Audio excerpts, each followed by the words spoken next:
Good evening everyone. So I am Tailoring Belaro from Batch 4. So yung topic po natin today in September 13, masasabi mo ba na ikaw ay humble or son of man? At ang scripture po natin today ay matatagpuan sa Daniel 7 verse 13 hanggang 14. So basahin po muna din yung concept ng son of man. So the title son of man is Messianic title Jesus used for himself, rooted in Daniel.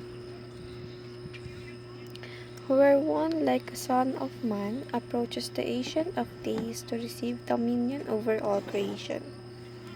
It affirms both his true humanity and his full deity, since this figure is worshipped and given authority over all nations. By this title, Jesus declares himself the suffering servant who identifies with humanity and the divine King who reigns eternally.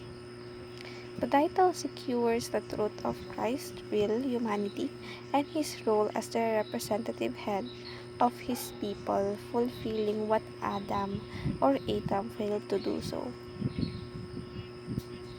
At ang tatlo pong teachings ito ay the Son of Man is mysterious, prophesied ruler, which is yung sinasabi pong the Son of Man dito ay ang anak ng ating Panginoong Diyos, which is si Jesus Christ. At siya po mismo ang dinidescribe dito. Siya daw po ay mysterious at prophesied ruler. And the Son of Man is eternal divine King. At the Son of Man is the suffering servant. Kumbaga siya yung talagang mismong nagiging role model when it comes sa sasakripisyo ng sariling buhay upang sa kapakanan ng maraming tao, which is tayo mismong bilang mga tao na kung saan binigyan tayo ng pangalawang pagkakataon ng ating Panginoong Diyos upang tayo po ay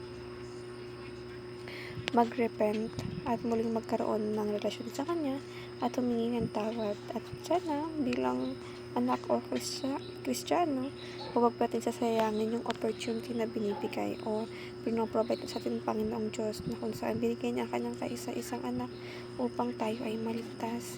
So, dapat po gamitin natin sa tama at hanggat kaya natin umiwas sa paggawa ng kamalian ay iwasan po natin. Sabi na sa applications na lead by being a servant of all, live with the humility of Jesus, and level up for greatness by being Christ-like. Kaya nga sabi ko, manatili tayong nasa poder ng ating Panginoong Diyos nang tayo ay mas magkaroon pa ng deeper relationship sa Kanya. So that's all everyone. Thank you po.